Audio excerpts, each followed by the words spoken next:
Hello, viewers. This is Qamar Cheema, and I'm honored and thrilled to have with me Mr. Tilak Devasher, who's author, and he's a former civil servant and currently member National Security Advisory Board. Thank you very much, Mr. Tilak, for your time for the NHS media. Thank you very much for having me on your show, Dr. Chima. It's a pleasure to be here. Thank you very much, sir. So it's all my pleasure and our viewers' pleasure that you are sharing time with us. Since you have written a lot of books, the Pashtuns, you have written a contested history. You have written Pakistan, the Balochistan conundrum. You have written Pakistan at the helm, and today we are going to talk about Pakistan courting the abyss. So thank you very much, first of all, for giving the time as I requested you, and you very graciously gave a time. So, sir, can you just talk about your book, which you have, Pakistan Courting the Abyss? How will you explain what motivated or what moved you to write this book, sir? Um, you know, during the course of when I was growing up, um, my interest started off in Pakistan at a very early age, thanks to the stories that my father, who was an Air Force officer, used to tell us about two Air Force officers who later on joined the Pakistan Air Force and who were his flight commanders in the Second World War, flying Spitfires and Hurricanes over Burma, Air Marshal Asghar Khan and Air Marshal Noor Khan. So my father used to tell us stories about these two officers. Then in college and university, I studied the freedom struggle, the partition of India, and the wars of 65 and 71 further heightened my interest. So, like this, my interest in Pakistan, started off. And then after my superannuated, I said, why don't I develop this interest further? So then I started reading and researching, and I read much more than I had read in college or in my career. And then I decided to write. So then my first book was Pakistan Courting the Abyss, and which talks about the way I saw it. Um, why was Pakistan such a troubled state? What was its problems rooted in its genesis, or was it developed later? So it discusses a whole range of issues of dealing with the internal situation in Pakistan. You see, in India and even in Pakistan, most of the attention is focused on Indo-Pak relations or the nuclear issue or the stop-go, the relationship. But as a result, people in India don't realize what are the serious problems of and inside Pakistan. So I have focused on those issues. I talk about water, I talk about population, I talk about the economy, I talk about the Pakistan movement itself, the issue of the madrasas and the foreign relations and so on. So it's a comprehensive study of the internal situation in Pakistan. Thank you, sir. So, sir, since you have mentioned about the identity, your book examines the questions like identity. What do you find? Where do you find a problem in Pakistan's identity? Do you think that the people of Pakistan who got independence on the name of the religion, uh, they don't talk about identity when for from the region. They talk about identity having relations with the Arab world, having relations with the Iranians, having relation with the Turks. So normally, people in Pakistan they have failed to find out that our relations should be in the region, but rather they try to establish the relation out of the region. So your question of identity, how you have addressed in your book, sir? See, I think this is the one of the fundamental structural fault lines in Pakistan, that it has not been able to establish a self-confident identity of itself. You see, if you look at the Lahore resolution and what Mr. Jinnah's whole Pakistan movement was, that Islam provided the basis of nationhood. And in fact, Maulana Abdul Kalam Azad, was a big difference with Jinnah was precisely this. In fact, in his famous interview to Shoresh Kashmiri in the Chatan, he says that, you can have this as a political agenda, but nowhere in the Quran or even in Islam does religion form the basis of nationhood or forms a qawm. All the people living in that area are together part of the nation, Muslims, non-Muslims, everybody else who's over there. But Mr. Jinnah tried to create or fashion a state out of based on basis of religion. Now, if that was possible, Why are there 50 Islamic nations in the world? Especially even in the Arab world, all of them are same ethnicity, same language, same religion, but yet they are divided. So, this question of identity became an issue then. And Maulana Abdul Kazam Azad further said that, the sects in Islam are important and people have their loyalty to different sects to which they belong. And there is no overarching Muslim identity. One other identity that Jinnah and Liaquat Ali could have developed was a home for the Muslims of the subcontinent. But that also was stopped in October. No further migration was allowed. So this was one aspect. The other aspect was that the regions that became Pakistan in the east and the west had never before existed as a single country. They had different ideas, there are different ethnicities, different history, historical memories, different cultural identity. And the task for Pakistan leadership in the beginning was to weld these various identities into a single Pakistani identity. I think here they failed. They failed by, they are, first of all, the language became an issue. Then the centralization policies, not allowing provincial autonomy, not allowing the provinces to develop, even though Mr. Jinnah had said that, provinces will have autonomy. And then the military rule started off again centralization. So the identity of the units of Pakistan were not able to blend together into one Pakistani identity. That I think is a basic structural problem. And even till today, you'll find this issue of identity cropping up, whether it is the Baloch, whether it's the Pashtuns, whether it's the Saraikis, whether it's the Sindhis, so to blend all these identities together still remains an unfulfilled task of the creation of Pakistan. That makes sense. So moving forward, you have also raised a question about the looming water crisis. Where do you find a problem? Do you find that the water crisis is going to be a limited scale conflict or war between India and Pakistan? What's your take on the water crisis in your book, sir? You see, again, it's a structural issue, which is that Pakistan just has one river system, which is the Indus and its tributaries. Now, Pakistan has the largest irrigation network in the world, the system of canals and rivers. So there is adequate water in Pakistan.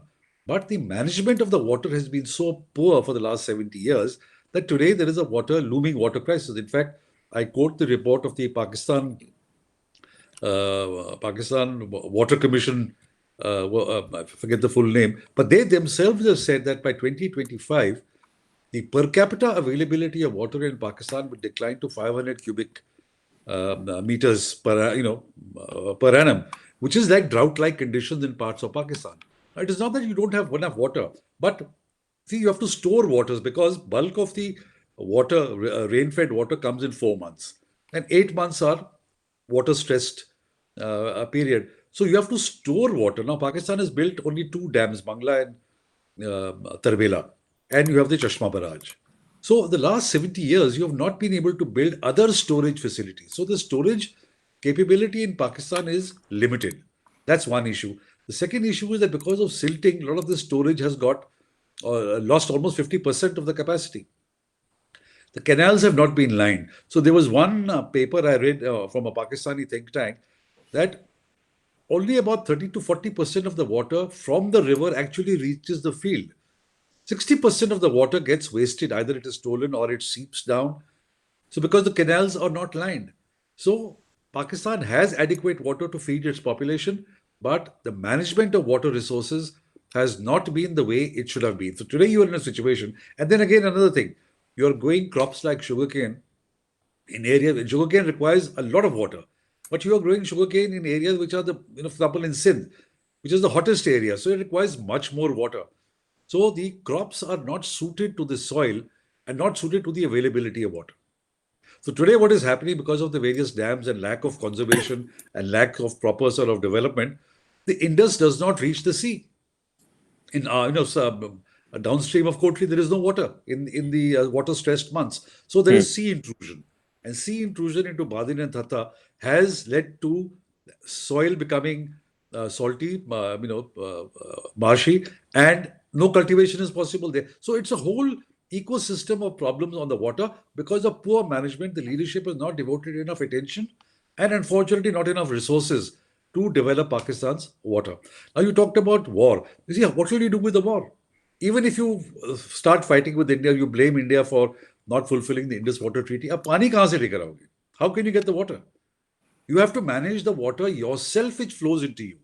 And after all, the Indus Water Treaty, 80% of the rivers came to Pakistan. India got only 20%.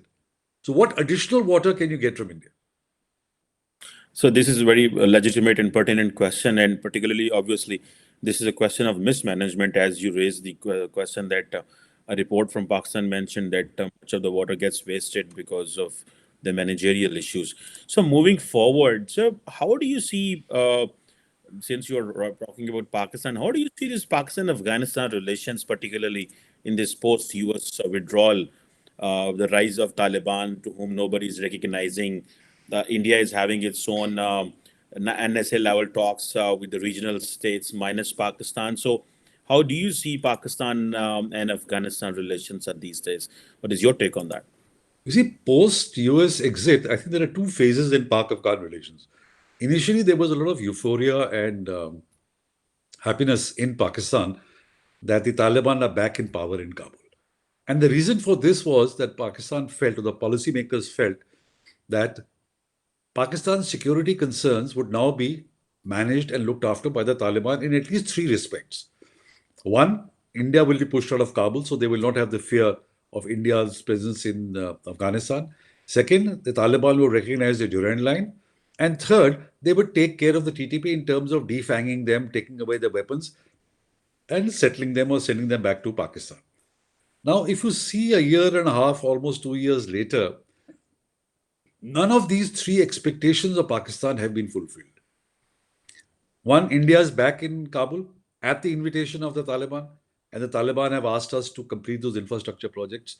Mullah Yaqub, the acting defense minister, even offered to send Afghan officers to train in India, military officers to train in India. The Taliban have not recognized the Durand Line.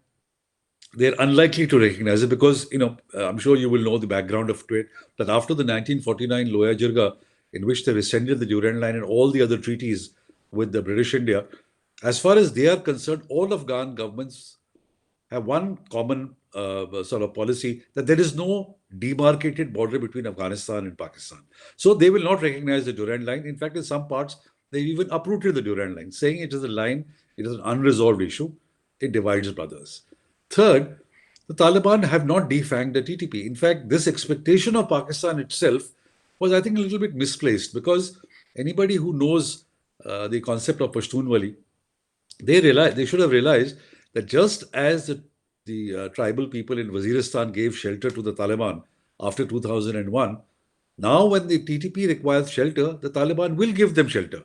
There is no way that the Taliban will act against the TTP. So at best, they said we can hold negotiations between you and the TTP, and you resolve the issue yourself. It is an issue for you and the ulamas to resolve.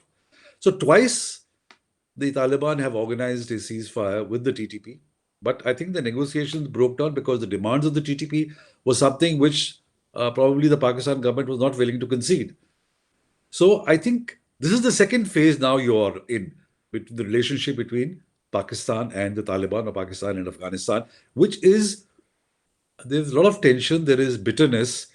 You have had frequent firings. Even now, as we speak, I think Torkham border has been closed. There has been firing. Chaman, there has been, firing.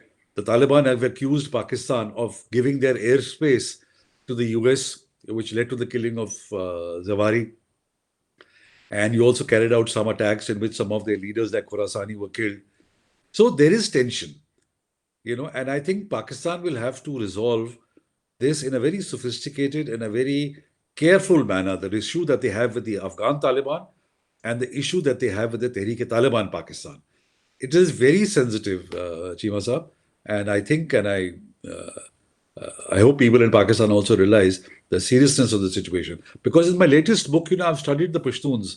I've studied their value system, their cultural code, their Pashtunwali, and so I think Pakistan will have to be very careful in this regard. You're right, sir. Pakistan have to be very careful, sir. So, what news, what kind of a news we are getting here right now is that the Taliban are asking Pakistan, okay, we're going to help you in case of TTP, but in that case you have to recognize us internationally. So that's the only Okay. way we can help you. So this is what we are hearing, because we had a recent very high level dialogue, a high level visit from Pakistan to Kabul. So I also raised a question I wanted to stress again on that, and that is the NSA level mechanism, which the India initiated. But if you remember, at that time, Pakistan's NSA Mohid Yusuf refused to go there because they said that it's not going to be very helpful for Pakistan, so and so. How do you find the efficacy of this mechanism where all the NSAs from Central Asia, China, Iran, Russia, they're trying to find a solution without Pakistan and Afghanistan? Do you think that will make a sense, or do you think somehow the international community with some agreed upon agenda will which will they give to Afghanistan to that the soil should not be used against any country in the region? What's your take on that, sir? You see, the basic signal of that NSA level process is that all the neighboring countries are worried that the ungoverned spaces in Afghanistan will allow international terrorists who have got pan Islamic agendas to incubate, grow in strength, and they will radiate outwards.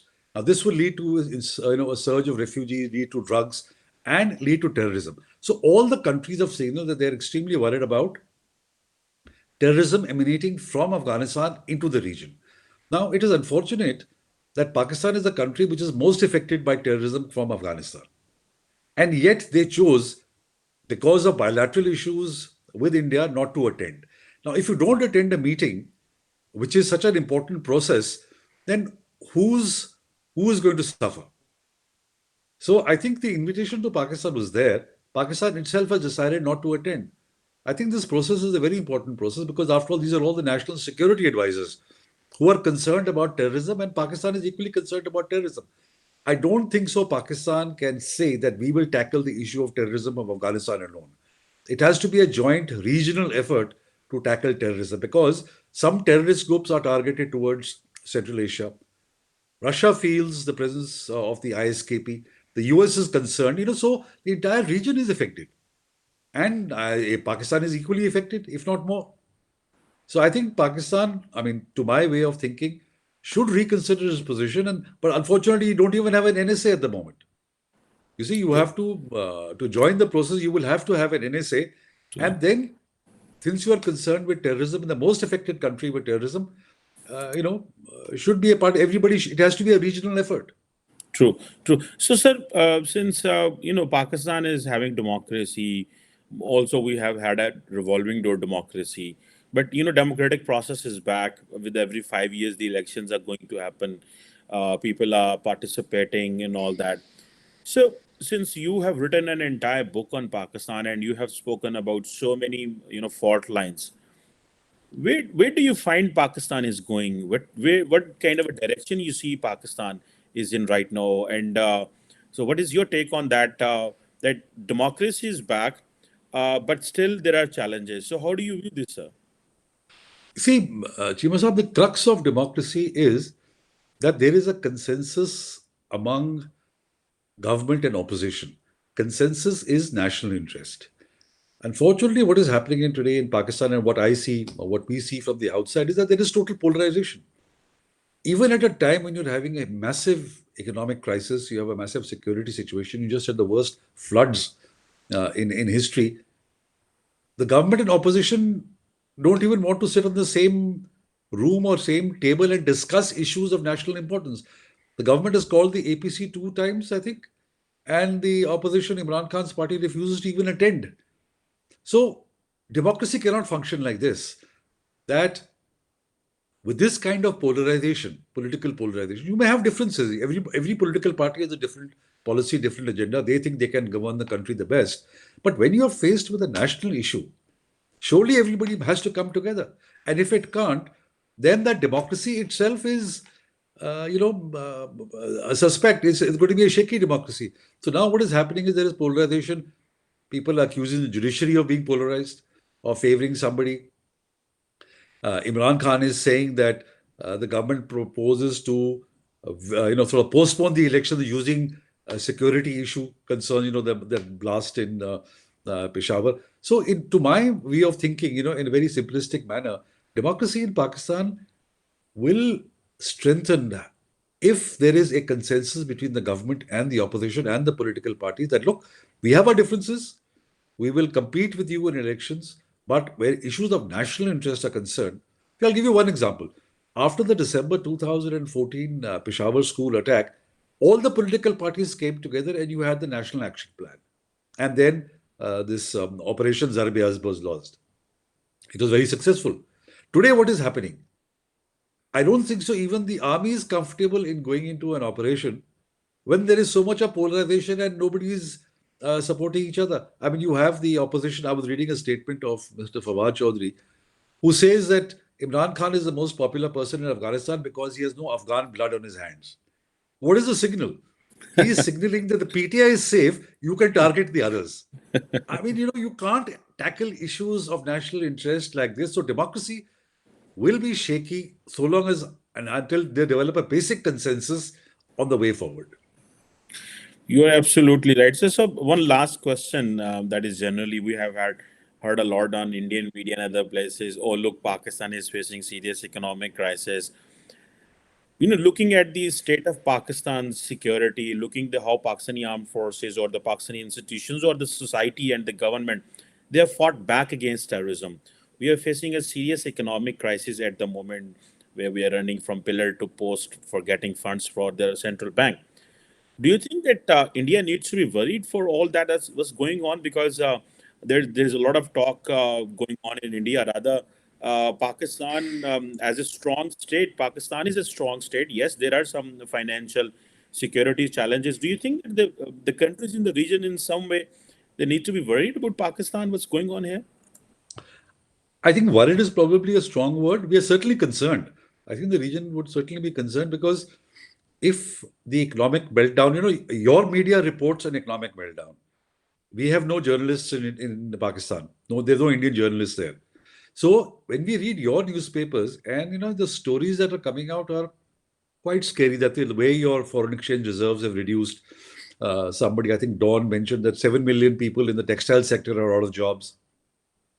You have the various rating agencies have sort of reduced the status to triple C minus. So, looks like a looming economic meltdown. As and when the IMF loan comes through, and I'm sure it will come through, but it'll tide over for what, 2 months, 3 months? Your friends, Saudi Arabia, China, UAE will also chip in. But after what happens after 3, 4 months, you are back. We do not see any structural changes. We do not see any leadership with a vision of how to pull Pakistan out of the morass. It's like being a patient is being on ventilator. So long as he's in the ventilator, so long he keeps getting a little bit of money here and there, that 2 3 महीने निकल गए. So what happens after that? This year, again, as per your media reports, you have to repay $22 billion in debt and interest. $22 billion. Your reserves are less than 3 billion. How are you going to get this kind of money to repay? So yes, we are concerned. We are not worried. We are concerned. We are concerned of the implications on the people of Pakistan. If you don't have water, if you don't have food, what is the population going to do? What is the leadership going to do? So I think that is where we are at. There is certainly concern in India, not mentioned worried, that the way the current situation and that there is no roadmap. हमें तो नहीं दिखता कि there is a roadmap. I don't know if there is a roadmap. You may be able to enlighten me that the Yeah. government or the opposition has a roadmap. I don't see a roadmap. You are absolutely right. There is an absence of roadmap, and since you pointed out the statement that came from Fawad Chaudhry, that's a problem. That's where the fault line is there, where the political polarization is there, and nobody. I don't mean nobody means Imran Khan, and Imran Khan doesn't want to sit with anyone, even with the military establishment, with anyone. He doesn't want to sit with anyone. Let's see what comes out of these elections. That's the only way things will settle down. Thank you very much, Mr. Tilak, Devasher, for your time, for sharing your thoughts about your book. It's my privilege interviewing, sir. Thank you very much. It's a pleasure talking to you, Dr. Cheema. Thank you, and sir. look forward to having more sessions with you. Thank you very much, sir. It's my honor and my privilege, sir. Thank you, sir. Thank you very much. Thank you.